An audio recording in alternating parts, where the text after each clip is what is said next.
Class 6 standard third term max chapter 3 perimeter and area example 1. Hi students, if the length of a rectangle is 12 centimeter and the breadth is 10 centimeter, then find its perimeter. Rectangles na opposite sides are equal. Rectangle இதுதான் rectangle shape.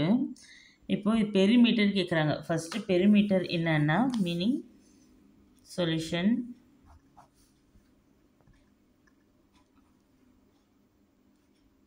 பெரிமீட்டர்னாவே perimeter of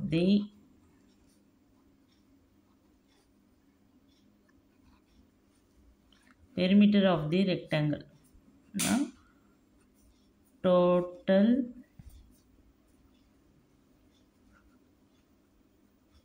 boundary of the rectangle. Total boundary of the rectangle. அதாவது பெரிமீட்டர்னாவே இது சுற்றி இருக்கிறது எந்த ஷேப்னா இருக்கட்டும் அதை சுற்றி ஃபுல்லாக கால்குலேட் பண்ணுறது தான் பெரிமீட்டர். அப்போது ரெக்டாங்கிள் வந்து பெரிமீட்டர் எப்படி கால்குலேட் பண்ணால் எத்தனை லென்த் இருக்குன்னா இது லென்த்து இது பிரெத்து இது பிரெத்து எத்தனை லென்த் இருக்குது 2 பிரெத்து. அதனால் அது மட்டும் கால்குலேட் பண்ணோம். 2 லென்த்து ப்ளஸ் 2 பிரெத்து.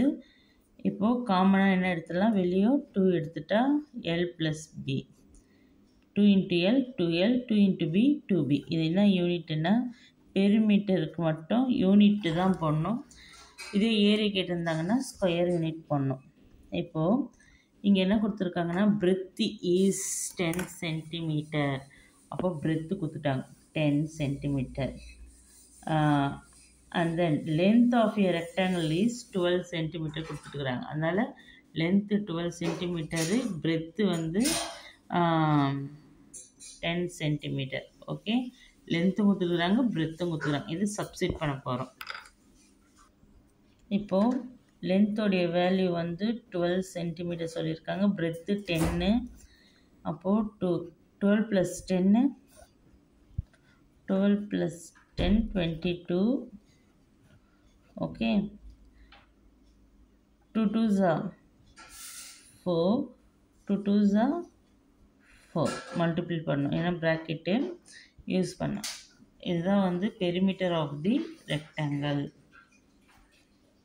இப்போ கடைசியில் யூனிட் வந்து என்ன யூனிட் கொடுத்துக்கிறாங்கன்னா சென்டிமீட்டர். அதனால் நம்ம யூனிட் சென்டிமீட்டர் போடணும்.